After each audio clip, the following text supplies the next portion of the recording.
개혁신당이 정부 10.15 부동산 대책의 위법성을 지적하며 이를 취소해달라는 소송을 제기했으나 법원이 받아들이지 않았습니다.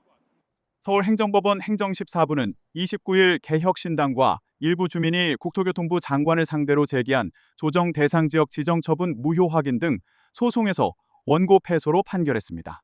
10.15 부동산 대책은 서울 전역과 경기도 12개 지역을 규제지역과 토지거래 허가구역으로 묶는 것을 뼈대로 합니다. 개혁신당은 국토부가 규제 대상을 확대하기 위해 지난해 9월 주택가격 통계를 일부러 반영하지 않았다고 주장해왔습니다.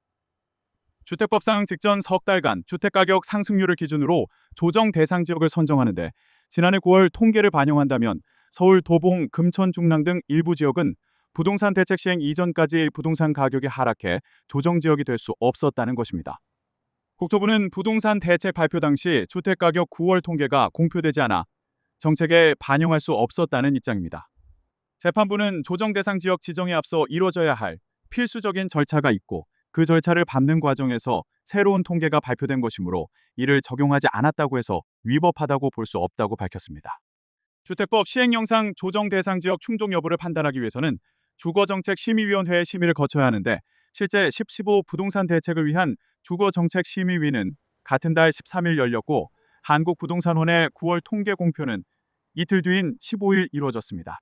국토부의 10.15 부동산 대책 발표 이후 조정 대상 지역 지정 효력이 발생한 것은 이튿날인 16일부터입니다. 재판부는 주거정책심의위 심의 의결 시점과 조정 대상 지역을 지정 공고하는 시점 사이에는 일정한 시간적 간격이 존재할 수밖에 없다며 그 중간에 새로운 통계가 공표됐다고 해서 주거정책심의위 의결과 달리 국토부가 직권으로 변경한다면 이는 주거정책심의위 심의를 필수 절차로 규정한 주택법 취지를 몰각시키는 것이라고 지적했습니다.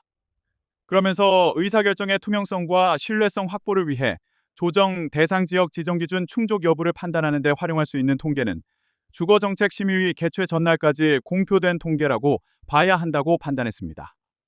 재판부는 국토부가 고의로 9월 통계를 반영하지 않았다고 볼 증거가 없으며 10.15 부동산 대책이 주택시장 상황 과열에 따라 시의적절하게 대응하기 위한 국토부의 정책적 판단이라고 봤습니다.